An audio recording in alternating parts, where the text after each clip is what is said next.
Click कर दें। ठीक है। नमस्कार साथियों, मैं अभिनंदन वशिष्ठ, आपका अवस्थी कोचिंग क्लासेज में स्वागत है।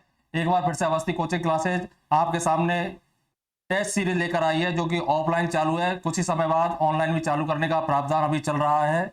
इस समय जो ऑनलाइन टेस्ट सीरीज, अब तक 3 टेस्ट हो चुके हैं। इन 3 टेस्टों में कुछ टेस्ट सॉल्यूशन जो है वो हल कराए जाएंगे, सभी अध्यापकों द्वारा हल कराए जाएंगे। जो भी टेस्ट सॉल्यूशन है, इसमें सबसे पहले हम हिंदी का टेस्ट सॉल्यूशन हल कराएंगे। इस 2 तरीके के यहाँ पर टेस्ट सीरीज है। एक तो है L1 के लिए और एक है L2 के लिए। L1 के विद्यार्थियों की संख्या थोड़ी ज्यादा है और L2 के विद्यार्थियों की संख्या थोड़ी कम है। इसलिए L2 में हमने मुख्यतः हिंदी की, संस्कृत की और SS की टेस्ट सीरीज को चालू कर रखा है। नंबर 1 हम चालू करेंगे आज। कुछ L1 के अभी रविवार को 18 तारीख को हुए थे, पेपर में कुछ प्रश्न थे। किस विकल्प में सहकर्मक क्रिया का प्रयोग हुआ है? सहकर्मक क्रिया क्या होती है? ऐसी क्रिया जिसके लिए कर्म की आवश्यकता होती है। अब वाक्य में यह प्रश्न 2 प्रकार से होता है। 2 प्रकार से मतलब, एक तो कर्म सहित होता है और एक बिना कर्म के। कहने का मतलब है आपको क्रिया छांटनी है वो सहकर्मक है या नहीं है। जैसे देखो, बोलना और सुनना, ये दोनों क्रिया क्या है? सहकर्मक है। कुछ न कुछ बोलेगा और कुछ न कुछ सुनेगा। दूसरा देखो, ललचाता है। और तीसरा है सोना। और चौथा है पिसना। ये 4 क्रियाएं हैं। तो देखो, एक तो है पिसना और एक है आपका पीसना। कोई भी चीज अपने आप पिसेगी। जब कोई भी चीज स्वतः होगी तो वो अकर्मक क्रिया होगी, और कोई दूसरा करेगा तो वो क्या होगी? आपकी सहकर्मक। तो पीसना तो है सहकर्मक और पिसना क्या है? आपकी अकर्मक। दूसरा है आपका बोली बाल, बालक दूध पीकर सो गया। यहां पर दूध को नहीं मानना है। दूध तो पूर्वकालिक कृदंत का है, क्योंकि देखो, दूध पीकर सो गया, मुख्य क्रिया इसमें सोना है, और सोना क्रिया कैसी है? अकर्मक। अब देखो, भूतकाल का है, बालक दूध पीकर सो गया। इसको वर्तमान काल में बनाएंगे, बालक दूध पीकर सोता है, बालक दूध पीकर सोएगा। तो यहां पर कोई परिवर्तन नहीं हो रहा है, इसलिए इसको कर्म नहीं माना जाएगा। ध्यान रखें, ये केवल पीकर क्रिया का कर्म है, परंतु मुख्य क्रिया क्या है? आपकी सोना। इसलिए सोना क्रिया कैसी है? अकर्मक। भोली भाली वस्तुओं को देखकर, तो देखकर ये वही पूर्वकालिक है। मनुष्य का मन, तो कर्म कर्ता कौन है इसमें? मन। तो कौन ललचा रहा है? मन। तो कर्ता मन है, ललचाना क्रिया कैसी हो जाएगी इसमें? अकर्मक। तो उत्तर क्या हो जाएगा? नंबर 1, ईश्वर की कृपा से गूंगा बोलता है और बहरा सुनता है। प्रश्न संख्या 2, किस विकल्प में सभी शब्द शुद्ध है? श्रृंगार बिल्कुल अशुद्ध है, इस तरीके से लिखा जाता है। स्थिति बिल्कुल सही है, परीक्षा बिल्कुल सही है, निहारिका, अनसुया और अंताक्षरी ये बिल्कुल सही है। कुछ लोग या छात्र ऐसे समझते हैं कि निहारिका ऐसा है, बिल्कुल सही है।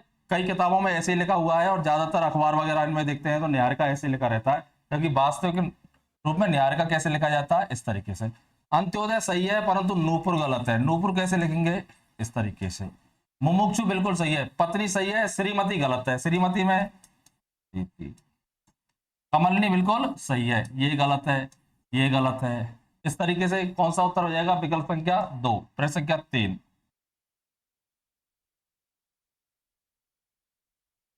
चलो हिंदी का है तो कोई दिक्कत नहीं है। निम्नलिखित में से कौन भक्ति मार्ग के निर्गुण पथ के अनुयायी थे? निर्गुण, 2 तरीके की शाखा होती है, निर्गुण शाखा और सगुण शाखा। निर्गुण जो ईश्वर को नहीं मानते हैं, और सगुण जो ईश्वर को मानते हैं। कबीर बिल्कुल निर्गुण थे, नानक निर्गुण थे, रैदास निर्गुण थे। ये तीनों निर्गुण है। तो 1 2 3 देखो, 1 2 और 3। मीराबाई सगुण भक्ति शाखा। आचार्य रामचंद्र शुक्ल ने 2 भागों में बांटा है, ज्ञान मार्गी और भक्ति मार्ग वाली है शाखा है। तो वैसे तो चारों में बांटा है, परंतु वो लंबा मैटर है, उसमें हम बात नहीं करेंगे। निम्न में से लेखन का प्रकार नहीं है। सुलेख, अनुलेख, प्रतिलेख और श्रुतलेख, इसको लेकर के बड़ी गंभीर समस्या है। कुछ छात्र भी कह रहे थे, तो मैंने देखा है कि कुछ लोगों ने पढ़ा दिया है कि साहब सुलेख भी ये इसमें आता है लेखन के प्रकार में। देखो, सुलेख लेखन का प्रकार नहीं है। सुलेख का मतलब होता है अच्छा लेखन। अच्छा लेखन तो अपन अनुलेख से भी कर सकते हैं, प्रतिलेख से भी कर सकते हैं और श्रुतलेख से भी कर सकते हैं। श्रुतलेख का मतलब सुन करके लिखना। अनुलेख का मतलब किसी श्याम पट्ट पर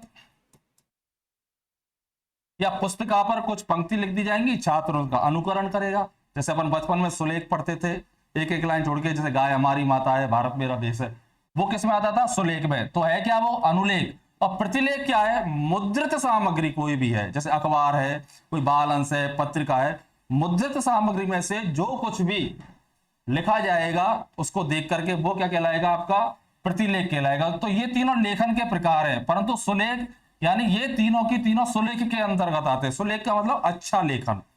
तो उत्तर क्या हो जाएगा इसका? सुलेख। अगला प्रश्न, सुनकर अर्थ ग्रहण करने की योग्यता प्राप्त करना किस उद्देश्य में आता है? तो दो तरीके के उद्देश्य हैं आपके, सामान्य उद्देश्य और विशिष्ट उद्देश्य। विशिष्ट उद्देश्य एक तो है प्राथमिक स्तर पर, एक है आपका उच्च स्तर पर। प्राथमिक स्तर पर ज्ञानात्मक, कौशलात्मक और भावात्मक। उधर आते हैं उच्च स्तर पर, दूसरे हो जाते हैं, एक तो हो जाता है आपका सृजनात्मक और एक होता है अभिवृत्त्यात्मक, अभिरुच्यात्मक भी होता है। तो क्या कह रहा है कि सुनकर अर्थ ग्रहण करना, तो सुनकर अर्थ ग्रहण कहां किया जाता है? LSRW। ये तो हो गया आपका सुनना, ये हो गया उच्चारण स्पीक, ये क्या हो गया? रीड पढ़ना, और ये क्या हो गया आपका? राइट लिखना। तो बताओ सुनकर अर्थ ग्रहण कहां करेंगे अपन? एल यानी सुनना, लिसन में करेंगे। तो ये किस में आते हैं? आपके कौशलात्मक उद्देश्य है। ये कौन से उद्देश्य है आपके?